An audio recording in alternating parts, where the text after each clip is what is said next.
اگر کسی باہمت آدمی کو روزہ رکھنے کی توفیق ہو تو وہ ان دنوں میں روزہ بھی رکھے، دن کو روزہ، رات کو عبادت۔ اگر بیمار ہے یا ہمت نہیں پڑ رہی تو کم از کم ایک روزہ، کون سا؟ 9 کا۔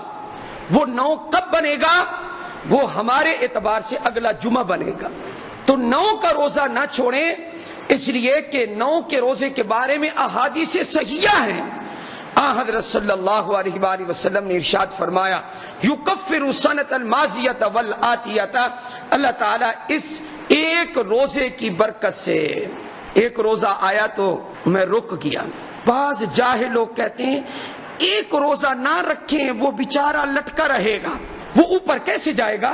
ایک روزہ نہ رکھے، بھئی 2 ہوں گے تو کیا ایک دوسرے کو دھکے دیتے ہوئے جائیں گے اوپر؟ اللہ اکبر کبیرہ، ایک روزہ بھی اللہ کے ہاں پہنچ جاتا ہے۔ یہ ہمارے دین کو عجم نے بگاڑا، صحیح رخ اس کا ختم کر دیا۔ 9 کا روزہ حدیث پاک میں ہے، اس کی برکت سے اللہ 1 سال پہلے کے، 1 سال بعد کے، 2 سالوں کے گناہ اللہ 1 دن کی روزے کی برکت سے معاف فرما دیتے۔ اس لیے جتنی بھی گرمی ہو، 9 کا روزہ تو میرے خیال کے مطابق کسی کو نہیں چھوڑنا چاہیے۔ تو انشاءاللہ العزیز ہم پکا ارادہ کرتے ہیں اللہ ہمیں روزہ رکھنے کی توفیق عطا فرما۔ 9 کا روزہ انشاءاللہ العزیز۔ 9 کب بنے گی؟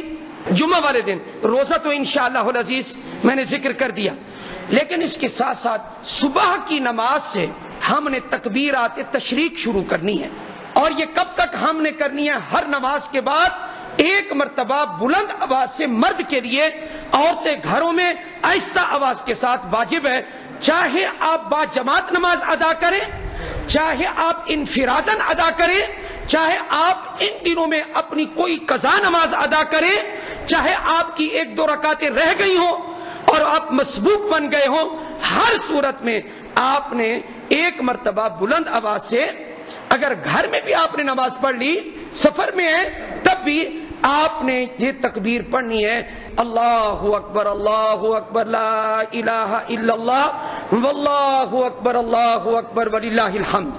اب یہاں بھی ڈنڈی مار جاتے ہیں لوگ، اپنی طرف سے مسئلے جو ہے بناتے رہتے ہیں۔ کیا 1 مرتبہ تو فرض ہے، 3 مرتبہ سنت ہے، اپنی طرف سے مسئلہ گھڑ دیا، حالانکہ نبی پاک صلی اللہ علیہ وآلہ وسلم سے اور صحابہ سے صرف 1 مرتبہ ثابت ہے بلند آواز سے، اور شوق سے آپ پڑھیں گے۔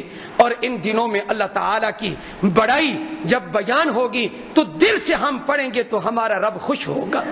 اللہ اکبر لا الہ الا اللہ واللہ اکبر وللہ الحمد۔